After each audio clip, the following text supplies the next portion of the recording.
U.S. President-elect Joe Biden begins to take charge of the U.S. presidency, implements a 12-member coronavirus task force to tackle the pandemic, and plans are afoot for the U.S. to rejoin the Paris Climate Accord as well.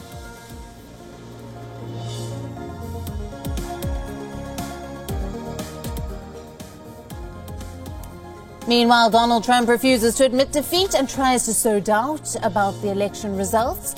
Trump plans to file a string of lawsuits in the coming weeks, according to his lawyer, Rudy Giuliani, who says that he has a lot of evidence of fraud.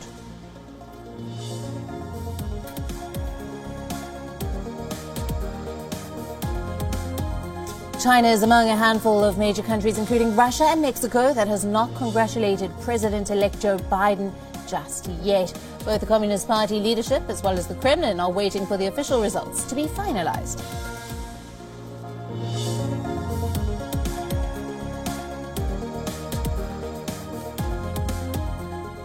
Vote counting underway after the crucial Myanmar polls on Sunday, with leader Aung San Suu Kyi's ruling National League for Democracy predicted to win comfortably.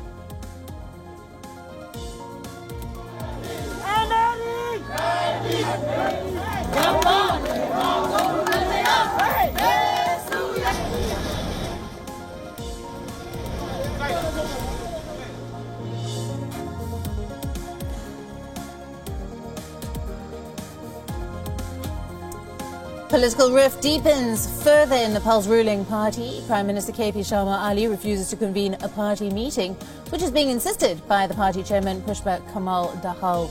Now, the tensions between the two leaders intensified after Ali met India's raw chief Somnath Kumar last month, and the party demanded an explanation.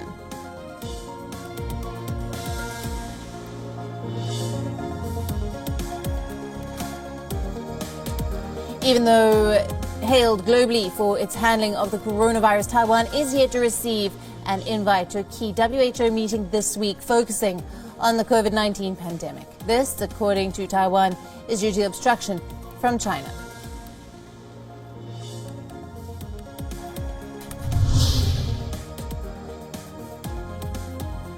With 7,745 new COVID-19 cases in the last 24 hours, India capital Delhi scales a fresh record in daily infections in the country. It has now the fastest growing infection rate in the country, having overtaken Kerala.